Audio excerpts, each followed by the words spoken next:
Subscribe करें GST platform YouTube channel को और बेल आइकन प्रेस कर लें जीएसटी और इनकम टैक्स की वीडियोस सबसे पहले देखने के लिए। Good morning friends, GST platform के यूट्यूब चैनल में आप सभी का स्वागत है। जी हाँ फ्रेंड्स, आपके पास भी जीएसटी के अंदर किसी न किसी डिफॉल्ट के लिए नोटिस इशू करके आपको दिया गया होगा ऑफिसर की तरफ से। अब आपको आज मैं एक सेक्शन दिखाने वाला हूं जो कि है हमारे पास सेक्शन 160, जिसके अंदर नोटिस से रिलेटेड एक बेहद इंपॉर्टेंट इंफॉर्मेशन आप लोगों के लिए है। कौन से ऐसे नोटिसेस हैं जिसका आपको रिप्लाई जो है वो नहीं करना है ताकि आपके अगेंस्ट जो प्रोसीडिंग इनिशिएट की गई है वो इनवैलिड हो सके। अगर आपने उस नोटिस का रिप्लाई दे दिया तो इनवैलिड प्रोसीडिंग्स जो हैं वो वैलिड प्रोसीडिंग्स में कन्वर्ट हो सकती हैं। क्या है ये सेक्शन, आइए देखते हैं, जो कि कहता है assessment proceedings etcetera not to be invalid on certain grounds. यानी कि जो नोटिस इशू किया गया है उसके बेसिस पे जो आपका असेसमेंट प्रोसीडिंग्स है वो इनवैलिड नहीं होगा, कुछ ऐसे ग्राउंड्स दिए गए। इसका सब सेक्शन 2 ये सबसे ज्यादा इंपॉर्टेंट है आपके लिए। ये कहता है the service of any notice. Service of any notice का मतलब डिपार्टमेंट जब कोई नोटिस इशू करता है और इशू करने के बाद आप तक पहुंचाता है, यानी कि कम्युनिकेशन यानी कि सर्विस यानी कि डिलीवरी ऑफ नोटिस, ऑर्डर और कम्युनिकेशन, चाहे वो नोटिस हो, चाहे वो ऑर्डर हो या फिर वो कम्युनिकेशन हो, shall not be called in question. आप उस नोटिस को क्वेश्चन में नहीं खड़ा कर सकते, उस नोटिस पे सवाल नहीं खड़ा कर सकते इफ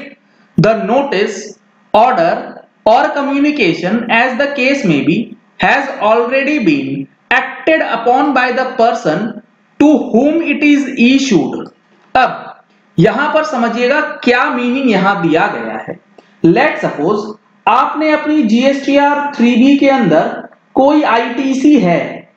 वो क्लेम जो करा है वो सही नहीं है और उस क्लेम गलत होने की वजह से डिपार्टमेंट आपके against show cause notice issue करता है। अब आपको लगता है कि DRC 01 में जो आपका सो कॉज नोटिस आया है वो इनवैलिड है। इनवैलिड का मतलब जो प्रोसीजर लॉ में प्रेस्क्राइब्ड है for the initiation of proceedings for the issuance of show cause notice वो फॉलो नहीं किया गया तो वो इनवैलिड होगा। अब यहां सवाल ये आता है कि आपने नोटिस को देखा, जब आपको ये लगा कि नोटिस तो इनवैलिड है, तो अब आपको करना क्या है। सेक्शन 160 सब सेक्शन 2 कहता है कि आप उस नोटिस के अगेंस्ट अगर रिप्लाई दे देते हैं, यानी कि उस नोटिस पे आपने कोई भी एक्शन ले लिया, तो वो नोटिस जो है वो इनवैलिड हो जाता अगर आपने रिप्लाई नहीं दिया होता। अब चूंकि आपने उस इनवैलिड नोटिस का रिप्लाई दे दिया है तो अब उस नोटिस के वैलिडिटी पे क्वेश्चन आप नहीं उठा सकते। अगर आपको जीएसटीआर 3B के अंदर जो इनपुट टैक्स क्रेडिट क्लेम करना है और वो 16/4 की ड्यू डेट से बाहर निकल जाता है, तब भी कई बार नोटिसेस आते हैं। तो ड्यू डेट क्या है जीएसटी रिटर्न के अंदर, आपको कब तक फाइलिंग कर लेनी है, ये सारी चीजें आपको हमारी मंथली टैक्स मैगजीन के अंदर देखने को मिलेंगी। अगर आपने अभी तक मंथली टैक्स मैगजीन का सब्सक्रिप्शन नहीं लिया है तो आप इन नंबर्स पे कॉल करके, व्हाट्सएप करके टैक्स मैगजीन का सब्सक्रिप्शन भी ले सकते हैं। अब यहां पर जो सेक्शन 160 सब सेक्शन 2 कहता है कि अगर आपने किसी नोटिस, ऑर्डर या कम्युनिकेशन पे ऑलरेडी एक्शन ले लिया है फिर आप उस नोटिस को चैलेंज नहीं कर सकते। और where such service has not been called in question और at in the earlier proceedings commenced, continued और finalized pursuant to such notice. आपने एक्शन ले लिया या फिर उस सर्विस ऑफ नोटिस के बाद आपका जो प्रोसीडिंग है वो कंक्लूड हो गया, कमेंस्ड हो गया, तो भी अब आप उस नोटिस की वैलिडिटी पे क्वेश्चन जो है वो नहीं कर पाएंगे। तो आपको जब सो कॉज नोटिस रिसीव हो आपको ये बहुत अच्छी तरीके से चेक करना पड़ेगा कि वो जो नोटिस आया है क्या वो वैलिड नोटिस है, और अगर वैलिड नोटिस है तो आपको उसका रिप्लाई जो है वो देना पड़ेगा।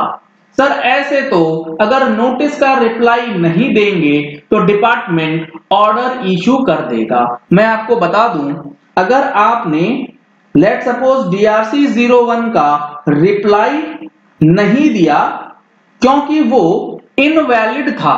इनवैलिड प्रोसीजर की वजह से, क्योंकि उसने फॉलो नहीं किया, डिपार्टमेंट के ऑफिसर ने नोटिस को इशू करने का या सर्विस करने का जो प्रेस्क्राइब्ड मोड दिया है उसे फॉलो नहीं किया, या जिस भी कारण से वो इनवैलिड है, अगर आपने उसका रिप्लाई नहीं दिया तो क्या होगा, तो आपके अगेंस्ट इशू होगा DRC 07 यानी कि ऑर्डर, और उस ऑर्डर के अगेंस्ट आप जा सकते हैं अपील में, जहां पर आप ये पॉइंट रख सकते हैं कि आपका जो नोटिस इशू हुआ है वो इनवैलिड है, नोटिस कभी इशू ही नहीं हुआ, इसीलिए ये प्रोसीडिंग्स जो है इनवैलिड है, इसे ड्रॉप किया जाना चाहिए। और अगर आपने उस इनवैलिड नोटिस का रिप्लाई दे दिया तो अब आपके अगेंस्ट जो ऑर्डर इशू होगा, अगर आपने रिप्लाई जो दिया उससे सेटिस्फैक्शन मिल जाती है प्रॉपर ऑफिसर को, फिर तो दिक्कत नहीं है, लेकिन उसके बावजूद भी अगर आपके अगेंस्ट ऑर्डर इशू हो गया फिर आपकी परेशानी जो है वो बढ़ सकती है, क्योंकि अपील के अंदर फिर ये पॉइंट आप नहीं डाल पाएंगे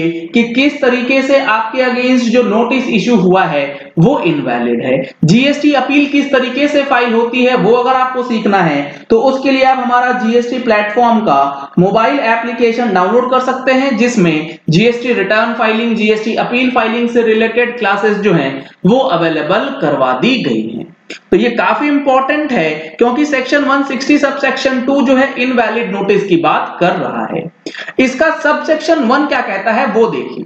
no assessment, reassessment, adjudication, review,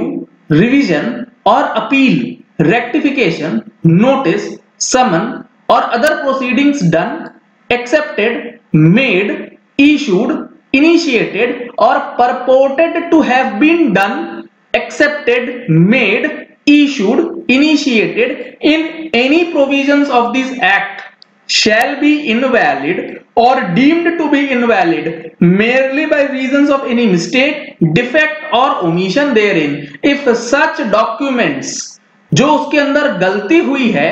वो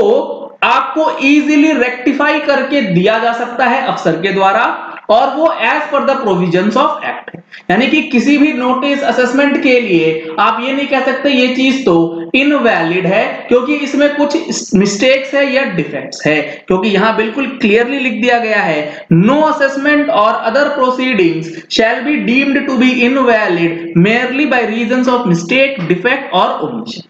तो ये काफी इंपॉर्टेंट है, सेक्शन 160 के अंदर जो चीजें लिखी गई हैं ये आपको नोटिस और उससे रिलेटेड जो एडजुडिकेशन प्रोसीडिंग्स हैं उसमें काफी ज्यादा मदद करने वाली है। चलिए इस वीडियो को यही एंड करते हैं, आशा करते हैं कि आपको ये पॉइंट अब क्लियर हो गया होगा कि नोटिस जो है उसका रिप्लाई कब देना है, कब नहीं देना है, रिप्लाई नहीं देंगे तो क्या होगा, रिप्लाई दे देंगे तो क्या होगा। अगर आपने हमारे चैनल पे फर्स्ट टाइम ट्यून इन किया है तो चैनल को सब्सक्राइब करने के लिए नीचे दिया गया रेड कलर का सब्सक्राइब बटन प्रेस कर लीजिए, साथ में जो बेल आइकन है उसे भी प्रेस कर लीजिएगा ताकि वीडियोस की नोटिफिकेशंस आप तक रेगुलरली पहुंचती रहें। Thank you and have a nice day.